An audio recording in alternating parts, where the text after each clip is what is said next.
What's going on, everybody? It's TheNidien, and I have you some Skyrim, possible game of the year, and I've only played it for like 10 hours. This game is amazing. I can't put it down. I have to almost force myself to put it down and stop playing it. But as you can see, this is like the first dragon battle you get into. It's a few hours into the game, depending on how many side quests you do, because as you guys know, there are side quests.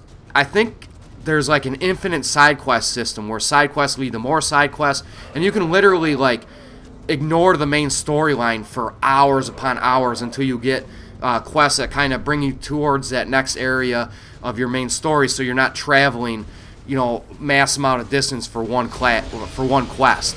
But they do have a fast travel system in, so once you discover an area, you really can just fast travel between each other. Between the 2 points. But you can see I was kind of hanging back and trying to figure out what exactly was going on with this dragon. Every time I went to run someplace, he went back in the air, but there's flames going everywhere, there's magic going off everywhere. He's flying through the air. I'm trying to take pop shots at him with the arrows until I can get him to land kind of close to me and get in on him. And I quickly decided that it wasn't a good idea to get in on him. And you can see how I was trying to have like an aim fail there, and my camera was going, well, that's because when he landed, the camera started shaking and your controls go a little funky. It's the same with the giants. One thing I can suggest right off the bat, tip-wise, and not too much in the storyline, stay away from the giants off the bat, because I think I'm level 10 at the moment. I don't go anywhere near them. I try to sneak around them. I try to do the quests that involve them by sneaking around them, because I had one that hit me so hard, my character went about 1,000 feet in the air.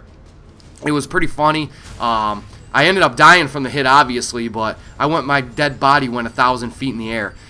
But there's the first dragon fight, and as you can see, for the most part, the NPCs pretty much took him down. I got a few shots in on my bow. I need to level up my bow anyway, so I'm going to start taking pop shots at like foxes and everything. And that's one beautiful thing about this game, is not only the graphics and the gameplay are smooth like butter, but you can literally, there is stuff everywhere you can pick up, and there is a weight limit. As you can see, I have, you know, once it shows you in the corner, if I pick up this, it goes to 236 out of 305.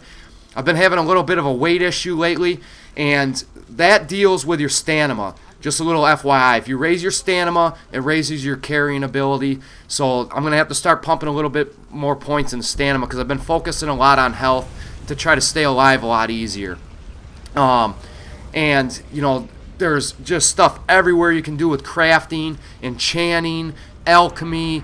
The game, I mean, you could spend hours upon hours just trying to figure out alchemy recipes, because alchemy is one of those things, like now with the crafting in the game, they did a real good job of, you know, letting you know exactly what you need as far as crafting goes. But alchemy is kind of like one of those crapshoots. You put a bunch of items together, and it just kind of makes something, and then you learn that recipe. So take that for what it is.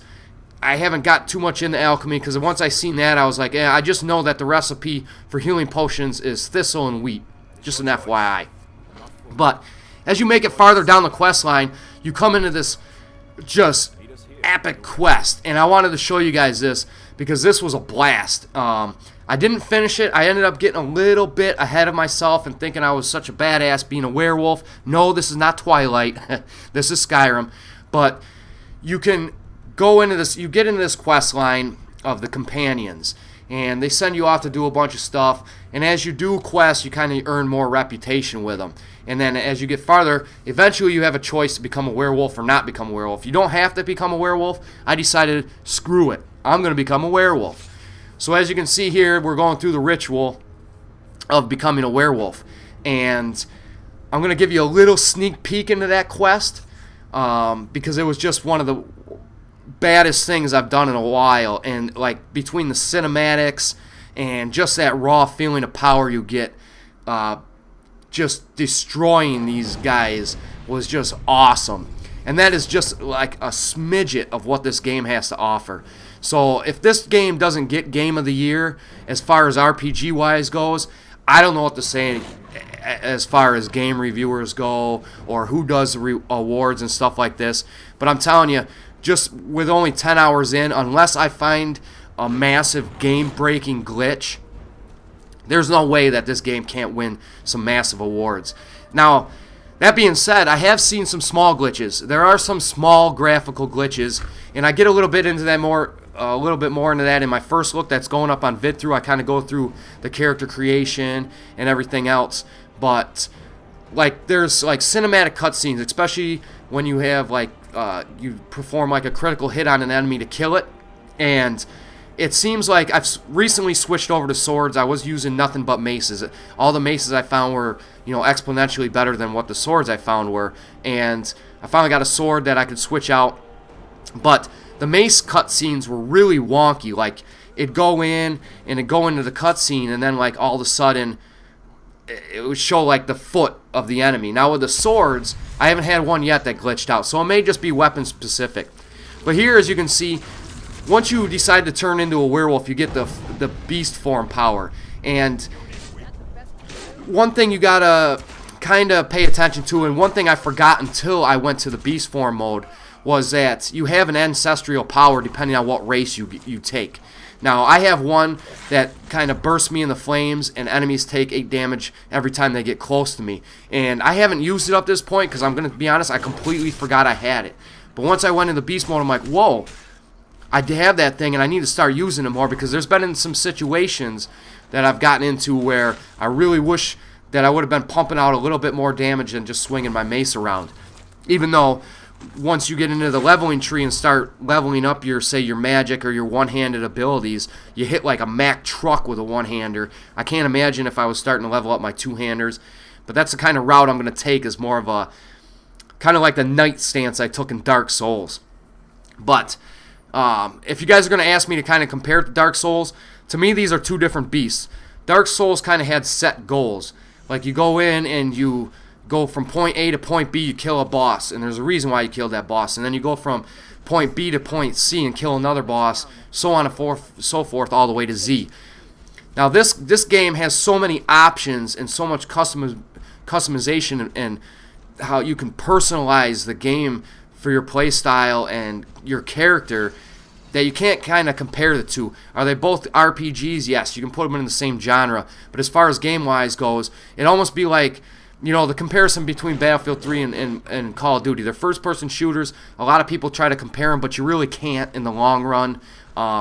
So that's my stance on it. This is a whole different beast of a game. And as you can see here, I'm going in just swinging on these guys.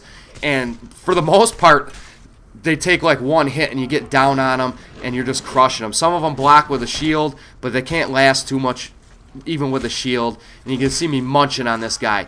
Now, when you get to this point, you see me feeding on him. And I didn't quite get what this whole feeding point was. It kept saying bloodlust extended, blah, blah, blah. But what it does is that's how you regenerate your health, basically. And you get like, I haven't found a way to get out of beast mode. That's one thing. You see all these little chests around. I'm trying to get into them. Apparently, I'm going to have to come back. There's a dead buddy on the wall, and I'm not going to give you the audio of this right there.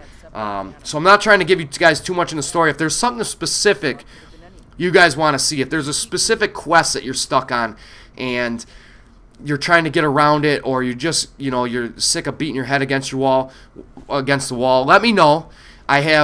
I'm recording every step I take in this game. So if there's a quest or something you really want to see, let me know and I'll get it to you guys. I'll search through the footage and everything else and get it to you guys and kind of give you maybe a walkthrough to help you guys out with some tips and tricks. But for the most part, I think my Skyrim footage on this page is going to be more of a, whoa, look at this, look at what I ran into here, like dragon battles, this werewolf battle. If it goes any farther than this and I get into just some crazy stuff, so on and so forth. I haven't came into a so to speak boss yet. There's been many bosses, like you got to kill bandit leaders or a name guy up on top of a hill somewhere, but for the most part I haven't been able, like, I would consider like dragons as a boss fight, so to speak. But that's what I got for you guys today. I'm going to kind of cut this little mission short so I don't give you the full effect of it, so you don't see the storyline. But this game is awesome, guys, and there's a ton more to come. And like I said, Monday, we're going to get right back into the schedule because everything's been just crazy. So Monday's going to be Modern Warfare 3. This weekend, I'm going to be pumping out Skyrim and just whatever I can get to you guys. We got Spec Ops coming up, Survival Mode coming up. Sony Vegas failed me a bunch of times on like 5 attempts on a live com. It's frozen up on me and not recorded the audio. So I'm going to keep trying to bring a Survival Mode live com to you guys and the Spec Op missions. There's just so many games, so much content, too much excitement. But Monday, yes, we're back to our schedule. We're back to the randomness. So for all you BF3 guys, I'm going to try to get a video up to you this weekend. But don't worry, it is definitely coming, and we're going to get in that rotation. So thanks for all the new subscribers. I got a bunch of them in the last couple weeks. So thank you. Thanks for watching my videos. Thanks to all the old subscribers for sticking around. And as always, guys, keep your heads up. Have a great day. Peace. And don't forget, you guys can follow me on Twitter, Skype, and Justin TV. My PSN name is TheNidien, so feel free to add me up. Also, stop by the VidThru page. Check us out. We got Nate Gould, Plus 80, Saberwolf, the Googleizer, Clay the Old School Gamer, Sven D, Ibex, Caster Troy, Devastator, Ambrose, Bill Keys, the Myth, the Man, the Legend, Breaded Chicken 123, and VidThru's Daymark News.